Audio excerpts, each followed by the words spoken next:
there is also other effect on the gut that probably also aggravate the effect. It's just not a question of feed intake. I think it's an efficiency for many nutrients because it affects the gut, and it also can affect the kidney.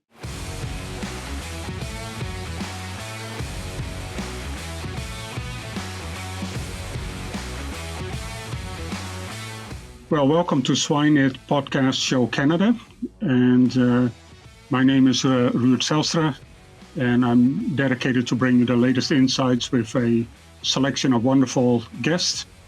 And the guest today is Dr. Marie-Pierre Létourneau Montminy from Université Laval in Quebec in East Canada. Welcome. I was wondering, Marie-Pierre, if you would first like to introduce yourself a little bit for the audience. Yeah, so hello, I'm Marie-Pierre. I'm professor in Laval University in Quebec City, in Eastern Canada, in the French part of Canada. So I'm a professor here since 2014. I'm working on nutrition and especially the link with sustainability, so to reduce the impact of the environmental impact and improve sustainability by nutrition in both swine and poultry. So a lot of focus on phosphorus, but also on nitrogen and other environmental problem by nutrition modeling, and also empirical modeling by meta-analysis. Okay, thank you much. We'll, of course, discuss today the impact of mycotoxins on calcium and phosphorus metabolism. So just for starting, why are mycotoxins important to consider relative to this topic? Mycotoxin is a new topic in my research since 5 years because of one of my colleagues here, 𝗿𝗵𝘀𝘍𝗍, that has a lot of project on that aspect when I arrived. In swine, mycotoxin, especially the 𝗽𝗹𝘁𝗍𝗄𝑗, are really important problem because they affect the growth performance. So we see clearly the effect, and the effect are also really important in sows. But when we enter deeper in that topic, we see that there can be really multiple effects on the metabolism that we don't always see by the growth performance. And it appears that the mycotoxin can increase with global warming in certain regions. So we face many problems in Ontario this year with the 𝗍𝗽𝗃𝗃s, especially that concentrate. So the byproduct concentrate in general mycotoxins. So we see these effects. So there's new research on that topic, and we realize a link with calcium. So it's why I was implicated in that project. Yeah. 𝗪𝗛𝗈 are one of the most prevalent mycotoxins in North America and can impact the performance of your feed and your pigs. 𝗪𝗚𝗃𝗃 is the first ever CFIA approved purified enzyme to specifically and irreversibly degrade 𝗪𝗛𝗈s into non-toxic metabolites. Protect your pigs from 𝗪𝗛𝗈s with 𝗪𝗏𝗃𝗃. Learn more at dsmfirmenich.com/mycofix. That's dsm-firmenich.com/mycofix.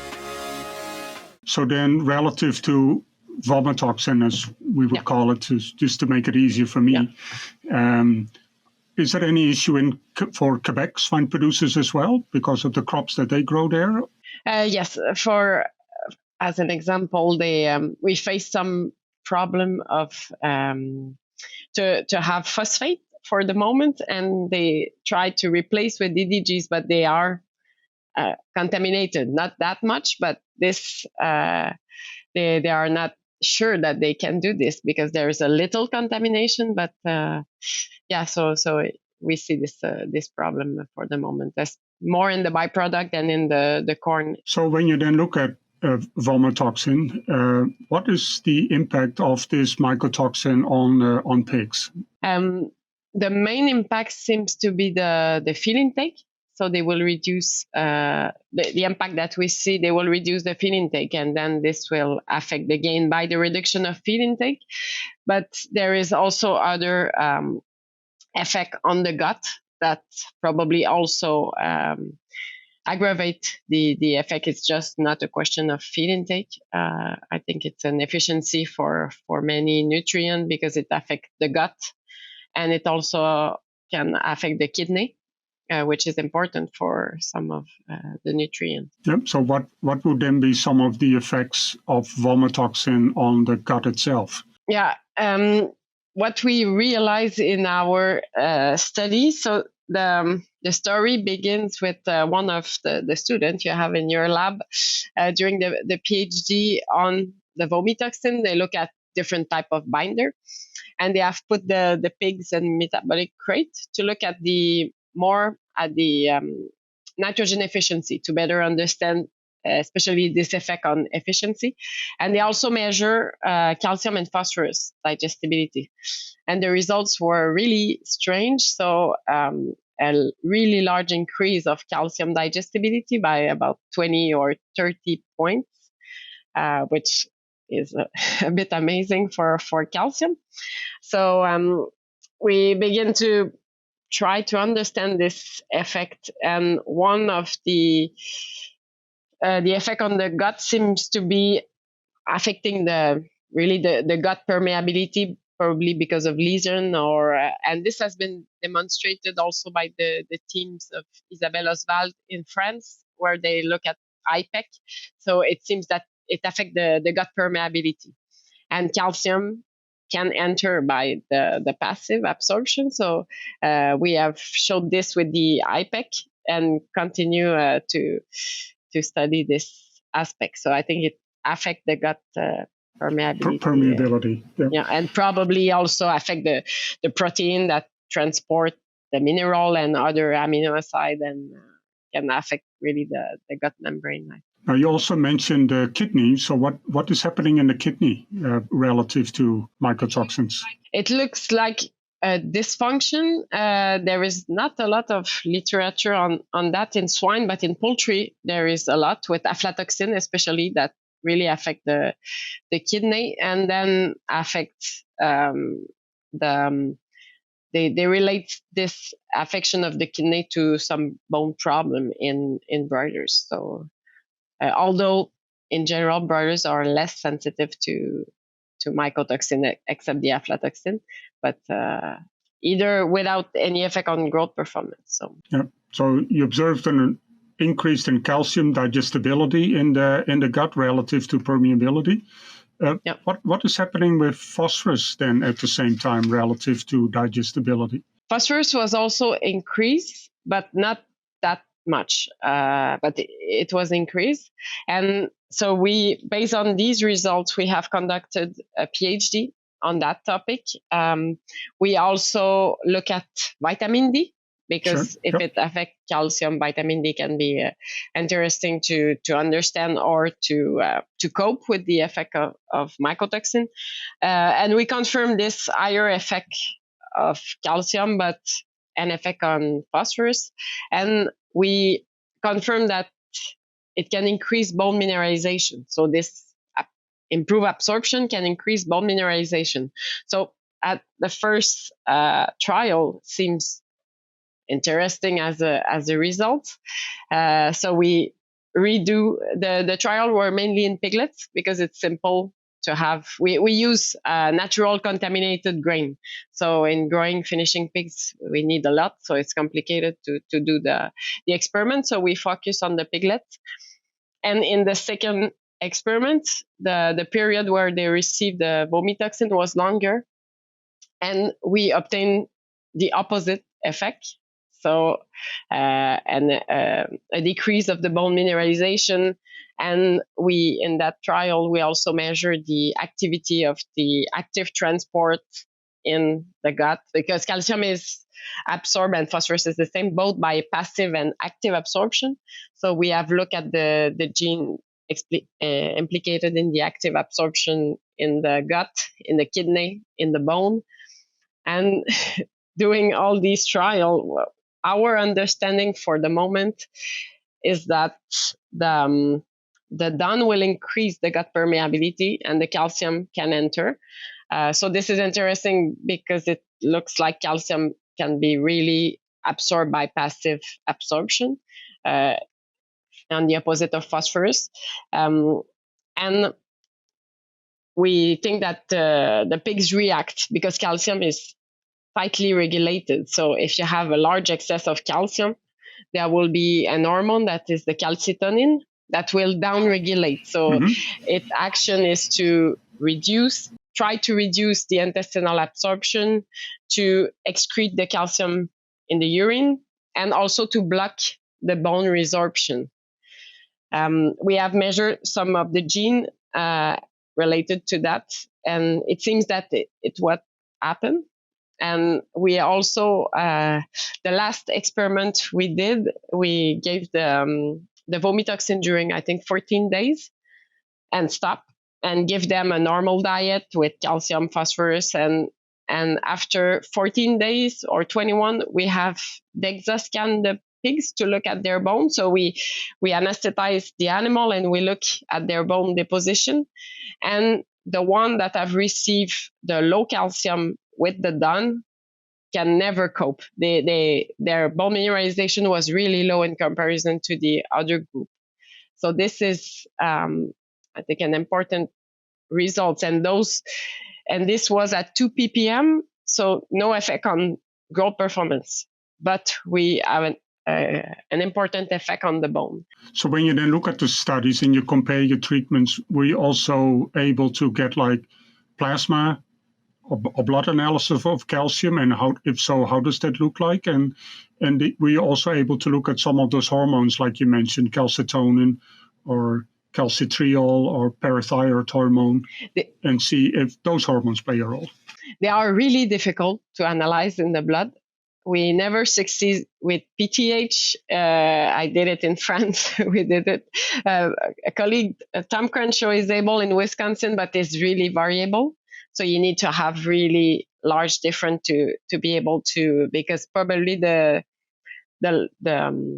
increase is rapid, and so we cannot catch PTH, osteocalcin, vitamin D.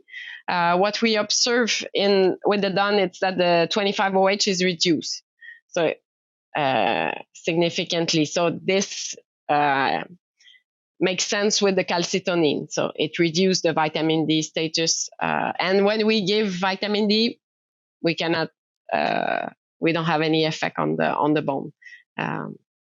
So you mentioned, with a little bit of DUN, you can increase gut permeability, therefore calcium can leach or diffuse across the enterocyte layer. What about the active transport mechanisms at the same time? Are they then shut down or reduced during vomitoxin? Yeah, after it takes time. We did 2 times of collection, and after 14 days, they are downregulated. Even though active transport is downregulated, permeability will more than compensate for that. Yeah. What are you then seeing at the same time in urine or fecal samples? So fecal, I presume, less calcium because more is absorbed. What about urine? We did not put the pigs in metabolic crate, so we don't have the urine. But yes, for the feces, it's the overall digestibility, so it is increased, although the gene expression is decreased. So it was really long. It's long to do the gene expression and have all these results to finally understand. But putting all together, it's our understanding. But this gut permeability it's a result that if the calcium can enter other nutrient, but other perhaps pathogen can enter also. Okay. Yeah, we just studied calcium and phosphorus in your research. Yeah. So when you then link your findings to skeletal tissue or bone tissue, what are your observations there? Yeah, we observe that the bone mineralization is increased. In short time, it's increased. But when we look over time, these pigs seems to be inefficient in using calcium. it looks like the calcitonin stay really long. And we see the opposite. When we do a deficiency, the animal will adapt to the deficiency and it will be more efficient during long time. It looks like when we have synthesized these active transport, they stay for some period. So, and it looks the same when we activate the calcitonin. Yeah. So then could you perhaps give some insights, like percentage or gram per kilogram? What is happening with calcium? Does it just increase bone mineralization of calcium a little bit, or is there quite a change? It increases significantly at the end of the done challenge. But then it looks like the bone really slow down when we put back the mineral without any done. So there seems to be a maximum uptake of calcium. Yeah, the calcitonin has the action of downregulate everything, and they are inefficient, in fact, to use. Okay. How does this then relate to when you add either an acute or a chronic stress on top of what you did with mycotoxin? So you see some additive effects, or what is happening there? We have tested 2 levels, was not supposed to, but it's difficult to have the level we want with natural grain. The first trial was around 5 ppm and the second around 2 ppm. So with the 5 ppm, we have a clear effect on growth performance, seems really important. But regarding calcium and phosphorus, we can compare both. The effect are, the magnitude of the effect is the same. So although we don't have any effect on growth performance, we can have the negative effect of the mycotoxin. Yep. So when you then translate your findings to what nutritionists should do relative to, well, first of all, keep vomitoxin out of the diet or not, and then secondly, when you have very low levels of DON, what should the nutritionist do then? It's a good question. We plan a project where we want to give about 1 ppm all the growth to see and follow the bone to see if it's important or not, to have kind of what is the level that we can accept for the bone especially. So just to recap then a little bit, with very low levels of DON, you mentioned 2 ppm, there's no change in growth performance, but you still see effects on calcium absorption. Yep. That is increased. Anything else that you observe with other nutrients, or should you actually say, well, we should actually add a little bit of DON because it improves mineral metabolism? Yeah, was a bit the idea at the beginning, was quite interesting, and to better understand calcium metabolism.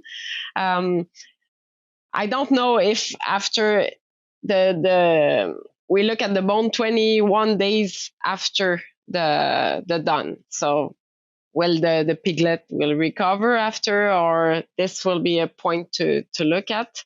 But the bone demineralization was quite acute, about 15 to 20%. So can be important, so to consider. And also I'm working also in broilers, and in poultry we don't really look at that aspect, but the gut permeability effect can be there. So we also plan to look at that in broilers. And what about the cocktail of mycotoxin? In general, we have many. There is mycotoxin that we don't really know. So if they are to increase with global warming, I think it's important to go back and look at other nutrients that are perhaps involved, but we have not targeted these one. Perhaps metabolomic, we think of doing metabolomic analysis to see the larger picture of. So then, based on your study, did you have any other findings that surprised you? You mentioned this permeability of calcium, that was a surprise, or permeability of the gut that increased calcium getting across.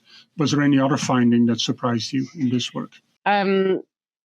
this work confirmed a bit what we have seen in laying hen. The laying hen is able to regulate the passive absorption, which is quite new with the clodine and occludine. It's the marker that we have looked at with the mycotoxin.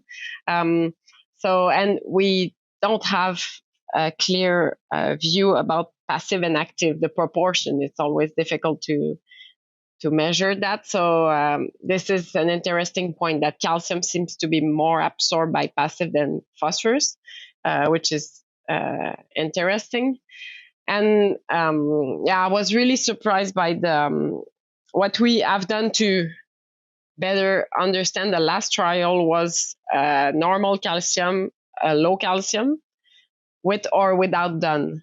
And we have done a lot of work, and especially in piglets, when we remove the limestone, when we reduce the calcium, the animal will adapt quickly to the calcium deficiency and they become more efficient. And when we do what we call a depletion, so after having reduced the calcium in the diet, we put back the calcium, they are really efficient and they cope everything. And in this trial, the slope was flat. They don't cope anything in comparison to the one that don't receive the DUN. And this is quite a short period, 14 days. And after that, it seems that they cannot do anything. So this changed the requirement, the way we manage. So yeah, this one. And then the research that you did, roughly how heavy or how old were the pigs that you work with? Were they growing pigs or? No, piglets.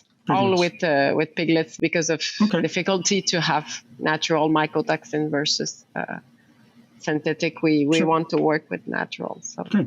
Oh, that's interesting. So are there any lessons for how we should handle calcium when we deal with young piglets relative to your findings? Like, in other words, are we overfeeding calcium and could we feed less calcium? I was really surprised also by the depletion repletion if we forget the DUN that we done on calcium, because I see this trend in the field of removing the limestone. Yep. It improved probably the protein digestibility. It improved the gain, and we did this. So we scanned the pigs at weaning, and we removed the limestone during the first phase, so about 9 days, and we scan again, and there was no effect on bone mineralization. During this, they were in hypocalcemia, and they were upregulating the vitamin D. So they have coped in 9 days this reduction of calcium, and the growth performance were really good. The bone was well mineralized. So I was expecting some problem, but it seems to be really plastic. So for young pigs, a week on a low calcium diet is no problem. That's basically what it means. Would you push it to 2 weeks? Or when we begin at the second phase, we see a demineralization, and then they cope. But in this one, we haven't seen any demineralization. Is it because the bone is really more able to resorb and do the accretion at this age? I don't know, but we see a decrease, but they cope. So, and they finish sometime better mineralized, because we have prepared them, like with the milk fever, when we reduced the calcium before, it improved the efficiency. And because you get a more healthy bone tissue that more easily absorbs and releases calcium. Excellent. Anything else you would like to add on your topic? No, we continue to work. I think there is other thing to understand. There is other group that work on that topic, and in broilers we see a lot of relation. Seems to be there some relation between the problem of legs and mycotoxin. So we will investigate that. Anything particular you would focus on your next research? Like what? As I said, we will try to put low dose all the growth of the pigs to see if we have an effect on bone. But for that, we need the DEXA scan. It's the only way for calcium and phosphorus, there is no other marker that can be used. So we will do this, and we will do the same experiment we have done in pigs inverters with the vomitoxin, although not affect a lot the growth performance. We'll see. Oh, perfect. Thank you much for the information that you were willing to share with us today. So this concludes another episode of Swinehead's podcast show Canada. And I thank you for your attention, and welcome. Hope to see you in the future again. Thank you much.